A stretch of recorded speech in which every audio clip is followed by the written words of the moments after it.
Hello students, welcome to mathematics classes. This is Ravi Mishra.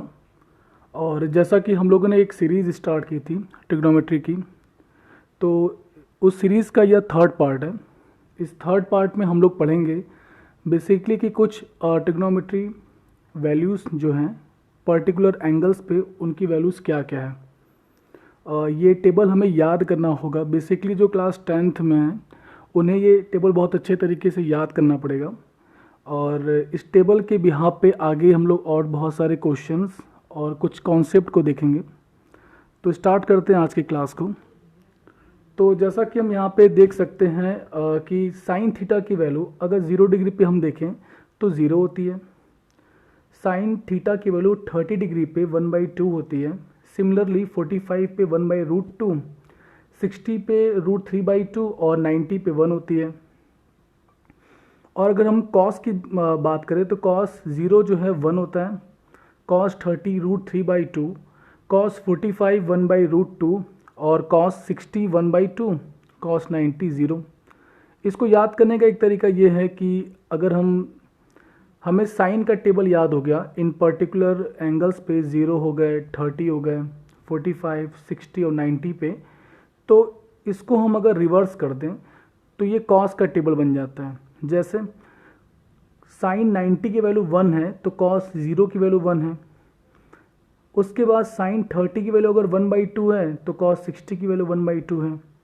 Sign 45 1/√2 है तो cos 45 भी 1/√2 है। साइन 60 √3/2 है तो कॉस 30 √3/2 है। साइन 0 0 है तो कॉस 90 0 है। मतलब जो ये वैल्यू है यहाँ वाली, वो यहाँ पे जो है शिफ्ट हो रही है। तो इस तरीके से ये रिवर्स ऑर्डर में सब कुछ दिया गया है, तो उसको आप याद कर सकते हो। अगर ये साइन और कॉस आपको याद हो गया तो आप टैन बहुत आसानी से याद कर लोगे। कैसे? जैसे कि साइन बाई कॉस टैन होता है, हम ये सब जानते हैं और ये हम लोग पिछले पार्ट में पढ़ चुके हैं। तो अगर हमें साइन 0 पता है, कॉस 0 पता है, तो हम टैन 0 आसानी से निकाल सकते हैं साइन 0 बाई कॉस 0 करके, तो हमें 0 ही मिलेगा। सिमिलरली हम इस तरीके से टैन 30 भी निकाल सकते हैं, टैन 45 भी निकाल सकते हैं और टैन 60 भी निकाल सकते हैं जो कि √3 है। और टैन 90 अनडिफाइंड है या फिर नॉट डिफाइंड है। क्यों? क्योंकि हमें पता है कि साइन बाई कॉस हम करेंगे तो साइन 90 1 है और कॉस 90 0 है, तो 1/0 करेंगे तो हमें क्या मिलेगा? अनडिफाइंड, क्योंकि किसी भी नंबर को हम 0 से डिवाइड नहीं कर सकते। तो ये कुछ बातें हुई साइन कॉस टैन की। और इसके बाद अगर मुझे याद करना हुआ कॉट का, तो टैन का रेसिप्रोकल कॉट होता है। इसी तरीके से कॉस का रेसिप्रोकल सेक होता है और साइन का रेसिप्रोकल जो है वो होता है आपका कोसेक। तो आप अगर आपको साइन कॉस टैन याद है तो आसानी से आप कॉसेक, सेक और कॉट याद कर सकते हो। मूव करते हैं आगे। तो जैसा कि आप यहाँ पे देख सकते हो, जो ट्रिग्नोमेट्री टेबल मैंने अभी पढ़ाया उस पे बेस्ड कुछ क्वेश्चंस हैं, कुछ न्यूमेरिकल प्रॉब्लम्स हैं जिनको हम लोग डील करेंगे। तो पहला क्वेश्चन है यहाँ पे 4/3 cot square 30 degree plus 3 sine square 60 degree -2 cosec square 60 degree -3/4 tan square 30 degree की वैल्यू हमें प्रूव करनी है 3 होल 1/3। 3 होल 1/3 दैट मीन्स कि 10/3। तो इसके इक्वल हमें इसको सॉल्व करके प्रूव करना है। तो ये क्वेश्चन कुछ टफ नहीं है, बेसिक क्वेश्चन है, लेकिन इसमें सबसे बड़ी बात कि हमें ये याद होना चाहिए कि कॉट 30 या साइन 60 या कोसेक 60 की वैल्यू क्या है। अगर हमारे ये जो वैल्यूज़ है अगर हमारे फिंगर टिप पे नहीं है तो इसको जो है करने में हमें दिक्कत होगी। तो देखते हैं ये कैसे होगा। तो जैसा कि कॉट 30 की वैल्यू होती है √3, हमें स्क्वायर करना है क्योंकि कॉट स्क्वायर 30 की बात कर रहा है, तो 4/3 इंटू √3 का स्क्वायर हम कर देंगे। सिमिलरली 3 साइन स्क्वायर 60 की बात कर रहा है तो साइन 60 होता है √3/2, इसका हम स्क्वायर कर देंगे तो पाएंगे √3/2 का होल स्क्वायर। सेम तरीके से अगर हम देखें तो कोसेक 60 होता है 2/√3, क्योंकि साइन 60 की वैल्यू होती है √3/2, कोसेक 60 जस्ट उसका रेसिप्रोकल होगा 2/√3 और स्क्वायर करना था तो स्क्वायर कर दिया गया। सेम तरीके से -3/4 tan स्क्वायर 30, दैट मीन्स कि tan 30 की वैल्यू 1/√3 स्क्वायर किया गया तो 1/3। तो इसको मैंने लेफ्ट हैंड साइड यहाँ लिया था तो लेफ्ट हैंड साइड लिख दिया। फिर आगे फर्दर जो इसमें कैलकुलेशन है 4/3 इंटू √3 का होल स्क्वायर, दैट मीन्स कि 3 हो जाएगा। इसी तरीके से 3 इंटू 3/4 √3/2 का स्क्वायर, माइनस में 2 इंटू 4/3 2/√3 का स्क्वायर, माइनस में 3/4 इंटू 1/√3 का स्क्वायर, दैट मीन्स कि 3/4 इंटू 1/3। फर्दर फिर सॉल्व करेंगे इसे तो 3 से 3 ये कट जाएगा तो हमें सिर्फ मिलेगा 4, यहाँ से मिलेगा हमें 9/4, यहाँ से हमें मिलेगा -8/3 और यहाँ से हमें मिलेगा -1/4। तो अगर इन्हें हम सॉल्व करें तो मैंने क्या किया कि मैंने 4 और -1/4 को पहले लिख लिया, जिससे हमें 15/4 आंसर मिल गया। फिर मैंने 9/4 और 8/3 को एक साथ जो है सॉल्व किया है तो मुझे 4 और 3 का एलसीएम यहाँ मिला और 27 - 32, डैट मीन्स कि 15/4 और माइनस में 5/12 हमें यहाँ से मिल गया। इसको हम सॉल्व करेंगे तो पाएंगे 45 - 5/12 और 40/12 हमें यहाँ से मिल जाएगा। फिर इसे और कट करेंगे तो हम पाएंगे 10/3 जो कि हमारा रिक्वायर्ड आंसर होगा। तो इसी को हमें प्रूव करना था। तो ये सबसे बेसिक है क्वेश्चन। तो इसको हम लोग को अगर टेबल याद है तो ही इस तरह के क्वेश्चन हम डील कर सकते हैं, अदरवाइज ये क्वेश्चन हमें टफ लगेंगे। तो मूव करते हैं नेक्स्ट क्वेश्चन पे। नेक्स्ट क्वेश्चन सेकंड नंबर दिया गया है कि 4 cot स्क्वायर 45 डिग्री माइनस में sec square 60 degree plus sine square 30 degree sine cube 30 degree की वैल्यू हमें 1/8 प्रूव करनी है। ठीक है, देखते हैं कैसे होगा। सेम तरीके से हमें टेबल याद यहाँ पे होनी चाहिए। तो cot 45 की वैल्यू 1 होती है, क्योंकि tan 45 1 है तो रेसिप्रोकल करेंगे तो cot आएगा तो हमें 1 ही मिलेगा। 4 इंटू 1 का स्क्वायर 4 हो जाएगा, माइनस में सेक स्क्वायर 60, सेक स्क्वायर 60 यानी सेक 60 की वैल्यू होती है 2, स्क्वायर है तो स्क्वायर कर देंगे। साइन क्यूब 30 यानी 1/2, क्योंकि साइन 30 की वैल्यू 1/2 और 1/2 का हम क्यूब करेंगे बिकॉज क्वेश्चन में क्यूब करने को कहा गया है। तो ये लेफ्ट हैंड साइड वाला पार्ट लिए थे हम। तो 4 इंटू 1 का स्क्वायर 4 माइनस 2 का स्क्वायर 4, तो ये पार्ट यहाँ से कट जाएगा। जब ये पार्ट यहाँ से कटेगा तो हमें सिर्फ मिलेगा 1/2 का होल क्यूब जो कि 1/8 होता है। तो ये बहुत ही सिंपल सा क्वेश्चन था जिसको हम लोगों ने बहुत अच्छे तरीके से डील किया। आई होप आपको यहाँ तक की बातें अच्छे तरीके से समझ में आ गई होंगी। मूव करते हैं नेक्स्ट स्लाइड पे। नेक्स्ट स्लाइड में अब हम लोग बात करेंगे कि अगर दो एंगल्स आपस में कॉम्प्लीमेंट्री होते हैं, अगर दो एंगल्स आपस में कॉम्प्लीमेंट्री हैं दैट मीन्स कि दोनों का सम 90 होना चाहिए। जैसे अगर दो एंगल्स हमने अल्फा और बीटा लिया तो उनका सम अगर 90 है तो अल्फा और बीटा दोनों को हम कॉम्प्लीमेंट्री एंगल्स कहेंगे। तो इन पे बेस्ड क्या थ्योरी है और कैसे इस पे बेस्ड क्वेश्चंस आते हैं देखते हैं इसको हम लोग। तो एक ट्रायंगल हम यहाँ से बना लिए, ट्रायंगल ABC जो कि राइट एंगल है B पे, यहाँ शो हो रहा है। और हम यहाँ पे बीटा की वैल्यू 90 माइनस अल्फा लिख सकते हैं। क्यों? क्योंकि अगर ये अल्फा है और ये 90 है तो जो बचा एंगल है वो उसी बीटा होगा, जो कि क्या हो सकता है 90 माइनस अल्फा। तो यहाँ से अगर हम देखें तो हम कह सकते हैं कि साइन अल्फा अगर हमें निकालना हुआ तो हम जानते हैं साइन अल्फा होता है परपेंडिकुलर बाय हाइपोटेनियस। तो यहाँ से हम देखें तो परपेंडिकुलर अल्फा के सामने AB पड़ेगा, AB बाई AC। और कॉस बीटा निकाले तो बेस बाई हाइपोटेनियस, तो AB इस समय बेस तब बन जाएगा और हाइपोटेनियस हो जाएगा AC। तो cos beta is equal to AB by AC। अगर यहाँ पे थोड़ा सा ऑब्जर्व किया जाए तो AB बाई AC और AB बाई AC यहाँ वाला आपस में इक्वल है, then sine alpha cos beta के इक्वल हो जाएगा। तो यहाँ से इस बात को मैंने लिखा कि sine alpha is equal to cos beta. फिर अगर हम यहाँ पे ध्यान दें तो हम जो है देख सकते हैं कि sine alpha is equal to cos beta की जगह हम रिप्लेस कर सकते हैं 90 माइनस अल्फा से। सिमिलरली हम कॉस 90 माइनस अल्फा को साइन अल्फा तब लिख सकते हैं। इसी तरीके से tan 90 माइनस अल्फा को कॉट अल्फा हम लिख सकते हैं, या फिर कॉट 90 माइनस अल्फा को tan अल्फा लिख सकते हैं, और सेक 90 माइनस अल्फा को कोसेक अल्फा लिख सकते हैं, और कोसेक 90 माइनस अल्फा को सेक अल्फा लिखा जा सकता है।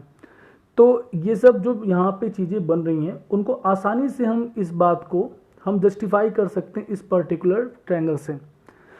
तो इन्हें भी हमें अच्छे तरीके से मेमोराइज कर लेना है, क्योंकि क्वेश्चन जो है करते टाइम हमें ये सब चीज़ें डायरेक्ट याद होनी चाहिए। अगर ये सब चीज़ें हमें याद नहीं है तो क्वेश्चन को करने में हमें टाइम लग जाएगा, इवन गलतियां भी हो सकती हैं। तो आपकी कोशिश यही रहनी चाहिए कि आपको टेबल, चाहे वो पिछला वाला टेबल है, चाहे ये सब जो यहाँ पे थ्योरी है, एकदम कंप्लीटली फिंगर टिप पे हो आपके।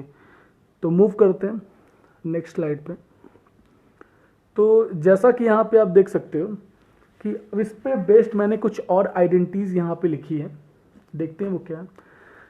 जैसे कि अगर if alpha plus beta 90 degree है, जो ये कंडीशन मैंने यहाँ पे लिखी है वो तभी है जब अल्फा और बीटा दोनों क्या हो जाए 90 हो। तो अल्फा प्लस बीटा अगर 90 डिग्री है then tan alpha into tan beta की वैल्यू 1 होगी।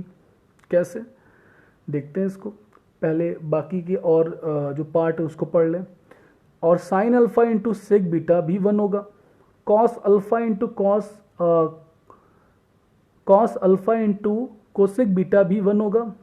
साथ में cot alpha into cot beta भी 1 होगा। इसी तरीके से ये तो सिंपल है, sign alpha into cosec alpha की वैल्यू 1, ये तो हम लोग पिछले ही बार पढ़ चुके हैं। तो देखते हैं कि इसकी प्रूफ क्या है कि tan alpha into tan beta 1 कैसे होगा। तो हम जानते हैं कि अगर अल्फा प्लस बीटा 90 है तो बीटा की जगह हम राइट कर सकते हैं 90 माइनस अल्फा, अल्फा इस साइड प्लस में जाकर के माइनस हो जाएगा। और tan अल्फा को मैंने वैसे ही लिख दिया, tan बीटा की जगह ये जो बीटा वाला पार्ट है, ये वाला पार्ट, यहाँ पे मैंने 90 माइनस अल्फा लिखा। तो tan 90 माइनस कॉट अल्फा होता है। अभी पिछली वाली स्लाइड में इसी बात को हम लोग डिस्कस कर रहे थे कि tan 90 माइनस अल्फा जो है वो कॉट अल्फा होता है। तो tan alpha into cot alpha 1 हो जाएगा। हमने ये बातें सेकेंड और फर्स्ट पार्ट में देखी थी कि tan alpha into cot alpha 1 होता है। तो हम यहाँ से ये कह सकते हैं कि tan alpha into tan beta भी क्या होगा तब 1, क्योंकि कॉट अल्फा जो है वो tan बीटा के इक्वल होगा। तो ये बात यहाँ से आप अच्छे तरीके से समझ गए कि किस तरीके से हम इनको प्रूव कर सकते हैं। जो रेस्ट ऑफ देम है उन्हें भी हम आसानी से कुछ ऐसे ही प्रूव कर सकते हैं। तो आगे देखते हैं इन पे बेस्ड कुछ क्वेश्चंस को। तो पहला क्वेश्चन यहाँ पे है क्वेश्चन नंबर 3 जो इन पे बेस्ड है। If cos 2 theta plus tan into cosec 2 theta minus tan is equal to 1। तो यहाँ पे हमें थीटा की वैल्यू पूछी गई है कि थीटा की वैल्यू क्या होगी। तो ये तभी पॉसिबल है, अब जैसे यहाँ पे हम देख सकते हैं कि दो चीज़ों का मल्टीप्लाई यहाँ पे बोल रहा है कि 1 है। तो ये तभी पॉसिबल है जब यहाँ पे ये वाला पार्ट और ये वाले पार्ट का जो सम है 90 होना चाहिए। क्योंकि अभी हम लोगों ने देखा यहाँ पे कि cos alpha into cosec beta 1 तभी हो रहा है जब अल्फा प्लस बीटा क्या हो जाए 90। उसी तरीके से यहाँ पे भी cos alpha into cosec beta 1 हो रहा है। तो ये तभी पॉसिबल है जब अल्फा प्लस बीटा क्या हो जाए 90। तो उस केस में जैसे ही मैंने इसको रखा 2 theta plus tan degree plus 2 theta minus tan degree, तो tan से tan यहाँ से कट गया। अब बचा सिर्फ 2 थीटा प्लस 2 थीटा, तो हम 4 थीटा लिख सकते हैं। 4 थीटा की वैल्यू 90 हो गई। तो थीटा हम क्या करेंगे 4 जाके वहाँ पे डिवाइड कर देगा, तो आसानी से हमें 22.5 डिग्री आंसर मिल जाएगा। इसके बाद देखो आप, इसके बाद कुछ और बातें जानते हैं, इसी पे बेस्ड कुछ और क्वेश्चंस हैं उनको देखते हैं। तो यहाँ पे हम लोग देख सकते हैं क्वेश्चन नंबर 4। क्वेश्चन नंबर 4 भी कुछ अभी जो मैंने पढ़ाया उन्हीं पे बेस्ड है। तो देखते हैं क्या है। तो फाइंड करना है आपको tan 15 degree into tan 25 degree into tan 45 degree into tan 65 degree into tan 75 degree. इसकी वैल्यू हमें फाइंड करनी है। अब टेबल में तो हमें सिर्फ 45 की ही जो बात है वो पता है, लेकिन यहाँ पे हमें tan 15, tan 25 और tan 65 और tan 75 बताना है, जो कि टेबल में मौजूद नहीं है। इसका मतलब है कि यहाँ कोई और है तरीका जिसके थ्रू हम इसको कर सकते हैं। वो तरीका अभी हम लोगों ने डिस्कस किया कॉम्प्लीमेंट्री एंगल्स का। तो tan 15 इंटू tan 75 को मैंने एक साथ लिखा, इसी तरीके से tan 25 इंटू tan 65 को एक साथ लिखा और tan 45 को अलग से लिख दिया, क्योंकि tan 45 की वैल्यू हमें याद है ना, जो कि 1 होती है। तो हम कह सकते हैं कि tan 15 इंटू tan 75, यहाँ पे 15 और 75 का सम क्या है 90, 75 प्लस 15 करेंगे तो क्या आएगा 90 आएगा। तो उस केस में हमें पता है कि tan alpha into tan beta ये 1 तभी देता है when alpha plus beta is equal to 90 degree. So यहाँ से ये क्या हो जाएगा 1। सिमिलरली 25 और 65 को भी ऐड करेंगे तो हमें 90 मिलेगा। तो उस केस में tan 25 degree into tan 65 degree भी क्या हो जाएगा 1, because of alpha plus beta यहाँ पे 90 और tan 45 तो 1 होता ही है। तो 1 को अगर हम मल्टीप्लाई करेंगे 3 बारी तो हमें 1 ही मिलेगा। तो ये इसका फाइनल आंसर है। यहाँ तक की बातें क्लियर है आप लोग को। मूव करते हैं नेक्स्ट क्वेश्चन पे। नेक्स्ट क्वेश्चन थोड़ा सा कॉम्प्लिकेटेड है। कॉम्प्लिकेटेड इस मैनर में है कि यहाँ पे एक प्रॉपर्टी और लगेगी लॉग की। तो ये लॉग की क्या प्रॉपर्टी है इसको हम लोग देखेंगे, और साथ में जो भी टेबल या जो बातें मैंने कॉम्प्लीमेंट्री एंगल्स की बताई उनका भी यूज़ यहाँ पे। तो ये बहुत ही अच्छा क्वेश्चन है, इसको आप लोग बहुत ध्यान से समझना। तो क्वेश्चन नंबर 5 में दिया गया है कि log tan 1 degree plus log tan 2 degree और इसी तरीके से log tan 3 डिग्री बढ़ते बढ़ते ये सीरीज जो है अगर ये log tan 89 डिग्री तक मूव करती है तो बताना है कि इसको सम करने पे हमें क्या आंसर मिलेगा। तो देखते हैं। इसके लिए एक हमें बेसिक फार्मूला log का पता होना चाहिए। वो log का बेसिक फार्मूला है कि अगर log किसी प्रोडक्ट पे अप्लीकेबल है, जैसे log a इंटू बी अगर है तो वो 2 पार्ट में टूट जाएगा। पहला log a होगा प्लस log b होगा। यहाँ पे बेस हम e ले सकते हैं या फिर tan ले सकते हैं। तो फिलहाल में हम देख सकते हैं यहाँ पे कि log ab is equal to log a plus log b होगा। ये बहुत ही सिंपल सी बात है, इसको आपको याद कर लेना है। तो यहाँ से आप देखो कि अगर log tan 1 डिग्री है और हम 89 को ही इसके साथ हम क्यों देखो रख रहे हैं, क्योंकि हमें पता है कि 1 और 89 मिलकर के 90 बनाएंगे। तो हमें कोशिश ये करनी है कि हम ऐसा एंगल्स के साथ जो रेशियोज है उसको ऐसे फिट करें कि उनके एंगल का जो सम है वो 90 हो, तो हम आसानी से उनको रिजॉल्व कर सकते हैं। तो देखा जाए यहाँ पे तो tan 1 और tan 89 सम करेंगे तो क्या पाएंगे 90। इनके एंगल्स की बात कर रहा हूँ मैं। tan 1 प्लस tan 89 करने पे tan 90 नहीं आएगा, ये आपको ध्यान रखना है। यहाँ सिर्फ मैं ये बता रहा हूँ कि एंगल 1 प्लस एंगल 89 को अगर ऐड करेंगे तो हमें 90 डिग्री का एंगल मिलेगा। ठीक है, तो यहाँ से हमने क्या किया कि log tan 1 degree plus log tan 89 degree को एक साथ रखा। इसी तरीके से log tan 2 डिग्री और log tan 88 डिग्री को एक साथ रखा। आगे ऐसे ही सीरीज इंक्रीज करेगी जहाँ पे log 3 degree tan 3 degree plus log tan 87 degree एक साथ रहेगा और log tan 45 डिग्री बीच में कहीं पड़ेगा, क्योंकि जिस तरीके से हम आगे बढ़ रहे हैं तो 44 आएगा, फिर क्या जो पड़ेगा 45। तो log tan 45 आपको यहाँ से मिल जाएगा।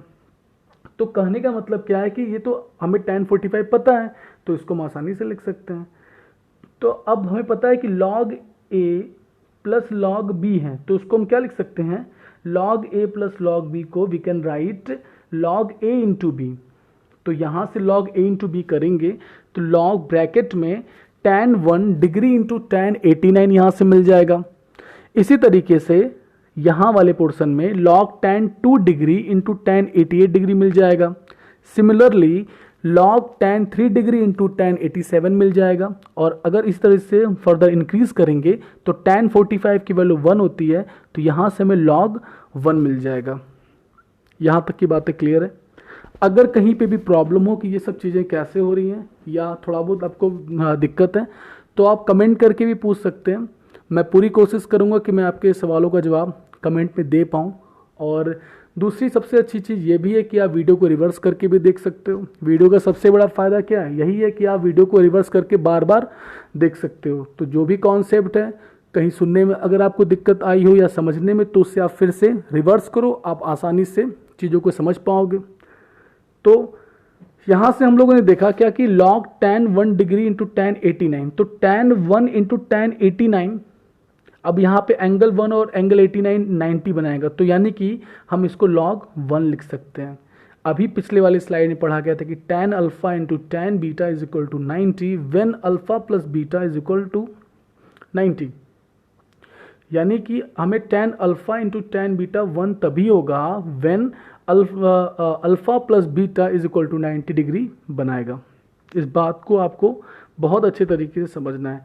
सेम तरीके से log tan 2 इंटू tan 88 भी क्या हो जाएगा, log 1, और यहाँ पे भी इस तरीके से ये पार्ट भी log 1 बनाएगा, और ये सीरीज ऐसे ही चलती जाएगी। लास्ट वाला भी log 1 मैंने लिख दिया।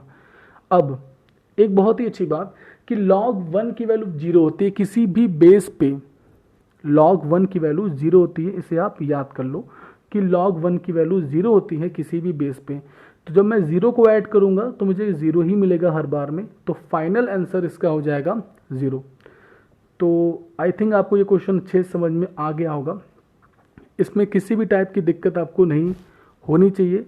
अगर थोड़ी बहुत तकलीफ हो सकती है तो तभी जब आपको लॉग की प्रॉपर्टी अच्छे से पता नहीं है।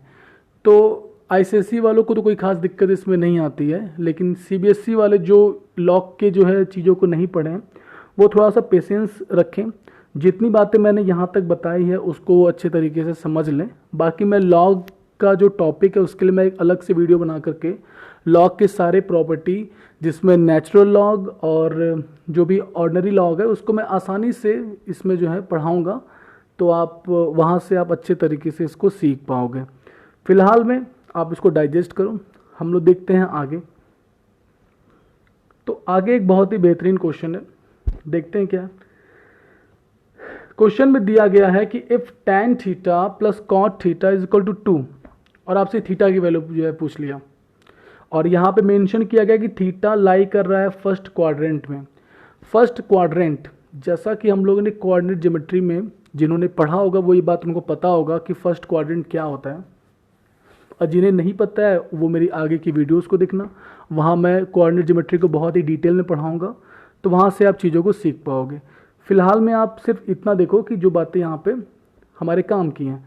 फर्स्ट क्वाड्रेंट का मतलब होता है कि जो थीटा यानी कि जो एंगल है उसकी वैल्यू 0 से लेकर के 90 के बीच में होगी, या फिर 90 के इक्वल भी हो सकती है। इसी बात को मैंने यहाँ पे लिखा है कि 0 से बड़ा होगा थीटा यानी एंगल, और 90 से या फिर 90 से छोटा होगा। तो बेसिकली ये सिर्फ सिंपल सा स्ट्रक्चर है। आगे देखते हैं। तो मुझे पता है कि tan theta plus cot theta 2 है, तो ये तभी पॉसिबल है जब tan की वैल्यू भी क्या हो जाए 1 और cot की वैल्यू भी क्या हो जाए 1, और दोनों को हम जब ऐड करेंगे तो हमें यहाँ से मिल जाएगा क्या 2। तो यहाँ से हमें जो है बेसिकली 2 तभी मिलेगा जब ये दो पार्ट की वैल्यू यहाँ से हमें 1 और 1 मिल रही है।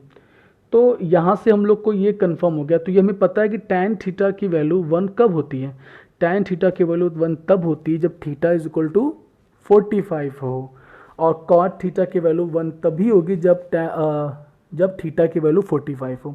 दैट मीन्स कि हम यहाँ से डायरेक्टली कंक्लूड कर सकते हैं कि theta is equal to 45 degree होगा। यहाँ तक की बातें क्लियर है। नेक्स्ट बात करते हैं आगे। एक और अच्छा सा क्वेश्चन है कि question number 7, if 2 sin square theta plus 4 cos square theta is equal to 3, तो उस केस में यहाँ पे भी थीटा की वैल्यू पूछा गया है, और साथ में सेम कंडीशन है कि थीटा फर्स्ट क्वाड्रेंट में बिलोंग कर रहा है। दैट मीन्स कि थीटा की वैल्यू 0 से बड़ी है और 90 या 90 से छोटी है। क्लियर है। तो यहाँ पे हमें थीटा की वैल्यू बताने की, थीटा की वैल्यू क्या हो सकती है। तो ये क्वेश्चन नंबर 6 से थोड़ा सा अच्छा क्वेश्चन है। तो यहाँ पे हम अगर ध्यान दें तो मैं लिख सकता हूँ 2 sin स्क्वायर थीटा जो क्वेश्चन में था, फिर 4 cos स्क्वायर थीटा की जगह हम लिख सकते हैं cos स्क्वायर थीटा की जगह 1 माइनस में sin स्क्वायर थीटा। ये एक आइडेंटिटी है जिसको मैंने पार्ट 2 में डिस्कस किया था कि sin square theta plus cos square theta is equal to 1। तो आप यहाँ से देख सकते हो कॉस स्क्वायर थीटा की जगह आप 1 माइनस में साइन स्क्वायर थीटा राइट कर सकते हो। तो 4 जब मल्टीप्लाई करोगे तो आपको मिल जाएगा 4 minus 4 sine square theta is equal to 3, ये तो दिया ही हुआ है। उसके बाद 2 साइन स्क्वायर थीटा और माइनस में 4 साइन स्क्वायर थीटा को सॉल्व करोगे तो मिलेगा -2 साइन स्क्वायर थीटा, और जो ये वाला पार्ट है 4 वाला वो इधर की साइड जाएगा, तो माइनस होगा तो 3 माइनस 4 गिव्स -1। तो माइनस माइनस यहाँ से जो है कैंसिल आउट हो जाएगा, तो हमें सिंपल मिल जाएगा 2 sine square theta is equal to 1। 2 multiply कर रहा है तो जाकर के डिवाइड करेगा, यानी कि sine square theta is equal to 1/2 हमें यहाँ से मिला। और साइन थीटा हमें, जैसे ये स्क्वायर है तो इस साइड आकर के रूट होगा और प्लस माइनस भी यहाँ पे होगा, बट हम माइनस वाला केस यहाँ पे नहीं लेंगे बिकॉज थीटा यहाँ पे फर्स्ट क्वाड्रेंट में लाई कर रहा है। अब बात आती है कि माइनस वाला केस हम फर्स्ट में क्यों नहीं लेते, बिकॉज फर्स्ट क्वाड्रेंट में जितने भी ट्रिग्नोमेट्री रेशियो हैं वो पॉजिटिव होते हैं, ठीक है। तो ऐसा क्यों है और किस तरीके से है ये हम लोग आने वाली सीरीज़ में पढ़ेंगे कि ऐसा क्यों होता है कि ट्रिग्नोमेट्री की वैल्यू फर्स्ट वाले क्वाड्रेंट में सारे में जो है पॉजिटिव होती है, लेकिन सेकेंड में जाकर के या थर्ड में या फोर्थ में जाकर के इनकी वैल्यू पे इफ़ेक्ट पड़ता है। ऐसा क्यों पड़ता है और किस तरह का इफ़ेक्ट है हम आने वाले अपने पार्ट्स में, जो कि कंप्लीट ट्रिग्नोमेट्री का ही पार्ट होगा, उसमें हम लोग देखेंगे।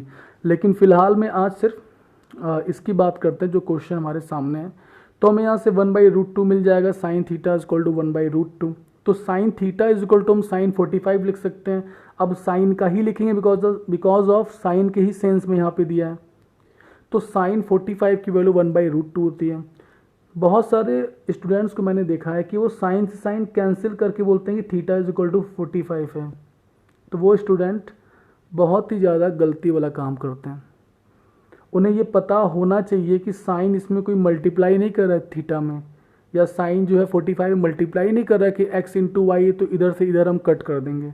उन्हें ये ध्यान होना चाहिए कि साइन एक ऑपरेटर है, और ऑपरेटर को आप कट नहीं करते हो, ऑपरेटर को सिर्फ आप कंपेयर कर सकते हो। मैं एक बार फिर रिपीट कर रहा हूँ, ऑपरेटर्स को आप कट नहीं कर सकते, ऑपरेटर को आप सिर्फ कंपेयर करते हो। तो साइन थीटा साइन 45 के इक्वल है, दैट मीन्स कि कंपेयर करने पे हमें थीटा की वैल्यू 45 मिलेगी। ये क्लास 10th के स्टूडेंट बहुत ही ध्यान से समझें, और जो लोग ओलंपियाड वगैरह भी देते हैं वो भी जो है ये बात को समझें, या जो किसी टाइप के एग्ज़ाम्स की प्रिपरेशन कर रहे हैं। तो बेसिकली क्लास 10 तक की मैथ्स तो जितने भी एग्ज़ाम्स होते हैं गवर्नमेंट के उसमें ये पूछा जाता है। तो अगर वो भी इस वीडियो को देख रहे हैं तो बहुत ही ध्यान से इस बात को समझें, क्योंकि छोटी छोटी जो गलतियाँ होती हैं वो कंपटीशन में आपको पीछे करती हैं। तो इन्हें आप नज़रअंदाज नहीं कर सकते। अगर आपको ये गलतियाँ इफ़ेक्ट करती हैं तो प्लीज़ आप लोग इन चीज़ों को बहुत ध्यान से समझो। फिर भी कोई दिक्कत रहे आप जो है कमेंट करो और पूछो मुझसे। मूव करते हैं नेक्स्ट स्लाइड पे। तो इस तरीके से आज जो कॉन्सेप्ट मुझे पढ़ाना था मैंने पढ़ा दिया। फिर हम लोग इसी सीरीज़ को आगे कंटिन्यू जो है करेंगे, लेकिन उसके पहले क्वेश्चन ऑफ द डे। अब इस तरीके से मेरी वीडियो में आपको हर बार क्वेश्चन ऑफ द डे मिलेगा, जिसमें मैं कुछ यूनिक और कुछ अच्छे जो है क्वेश्चन को पूछूंगा आपसे। आपकी रिस्पॉन्सिबिलिटी ये है कि आप उन्हें सॉल्व करो और मुझे कमेंट करके बताओ कि इस क्वेश्चन का आंसर क्या होगा, और अगर हो सके तो सॉल्यूशन के साथ बताओ। लेकिन कम से कम आप जो है ये बात बताओ ज़रूर जो है करके कमेंट कि इसका आंसर क्या होगा एटलीस्ट। फिर भी मैं इसके जो ये क्वेश्चन है मैं इसको नेक्स्ट वाले पार्ट में डिस्कस ज़रूर करूँगा कि ये कैसे सॉल्व होगा। लेकिन आप अपने जो है तरफ से कमेंट करके मुझे बताना कि इसका आंसर आपके हिसाब से क्या होना चाहिए। तो क्वेश्चन क्या दिया मैं एक बार यहाँ पे पढ़ देता हूँ। Cos square 1 degree plus cos square 2 degree plus cos square 3 degree, ऐसे ये सीरीज़ इंक्रीज कर रही है और ये कॉस स्क्वायर 90 डिग्री तक जा रही है। और पूछा यहाँ पे जा रहा है कि इसकी वैल्यू क्या होगी। क्या इसकी वैल्यू ए है ऑप्शन यानी 44 होल 1/2 है, या ऑप्शन बी है 44, या ऑप्शन सी है 45 होल 1/2, या ऑप्शन डी है 0। तो इसे आप जो मैंने आज कॉन्सेप्ट पढ़ाया ये उसी पे बेस्ड ये क्वेश्चन है। तो इसको आप अपने से ट्राई करो, देखो कि आपसे हो पा रहा है कि नहीं, और मुझे कमेंट करके बताओ, ठीक है। तो आज के लिए इतना ही, मिलते हम लोग नेक्स्ट वीडियो में। तब तक आप अपना ख्याल रखिए, घर पे रहिए, सेफ रहिए और पढ़ाई करते रहिए। मैं आपके साथ हूँ। आपको किसी भी तरह की दिक्कत है पढ़ाई से संबंधित तो आप मुझे कमेंट करो। और इसी सब बातों के साथ आज की वीडियो को ख़त्म करते हैं और मिलते हैं हम लोग नेक्स्ट पार्ट में। Thank you.